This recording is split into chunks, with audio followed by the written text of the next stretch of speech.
Beginners ఈజీగా mutton పులుసు ఎలా చేసుకోవాలో చూపిస్తున్నాను. 1/2 kg మటన్ తరోగా క్లీన్ చేసిన తర్వాత 1 స్పూన్ ఉప్పు, 1/2 స్పూన్ కారము, 1 స్పూన్ జింజర్ గార్లిక్ పేస్ట్ వేసి బాగా కలిపి 1 అవర్ మ్యారినేట్ చేయాలి.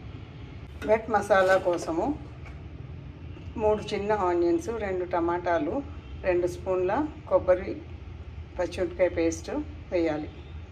గసగసాలు ఎప్పుడు కూడా వెట్ గ్రైండింగ్తో కలిపి చేయకూడదు, విడిగా చిన్న జార్లో వేసి పౌడర్ చేసుకోవాలి. గసగసాల పౌడర్ని కూడా వెట్ మసాలాలో వేసి 1/2 చిన్న గ్లాస్ వాటర్ వేసి స్మూత్ పేస్ట్ లాగా గ్రైండ్ చేసుకోవాలి. స్టీల్ కుక్కర్లో 200 ml సన్ఫ్లవర్ ఆయిల్ వేసి వేగిన తర్వాత మటన్ ముక్కల్ని వేయాలి. ఫ్లేమ్ హైలో పెట్టి 5 minutes వరకు వేగించాలి. కొద్దిగా వాటర్ బయటకు వచ్చే వరకు హైలో పెట్టాలి. తర్వాత మనము ఇందాక గ్రైండ్ చేసుకున్న వెట్ మసాలా టోటల్గా ఇందులోకి వేసేయాలి. మసాలా పేస్ట్ వేసిన తర్వాత మిక్సీ గిన్నెని 1 గ్లాస్ వాటర్తో తొలిపేసి ఆ వాటర్ కూడా ఇందులో పోసేసి లిడ్ పెట్టేసి ఒక 15 to 20 విజిల్స్ రానివ్వాలి.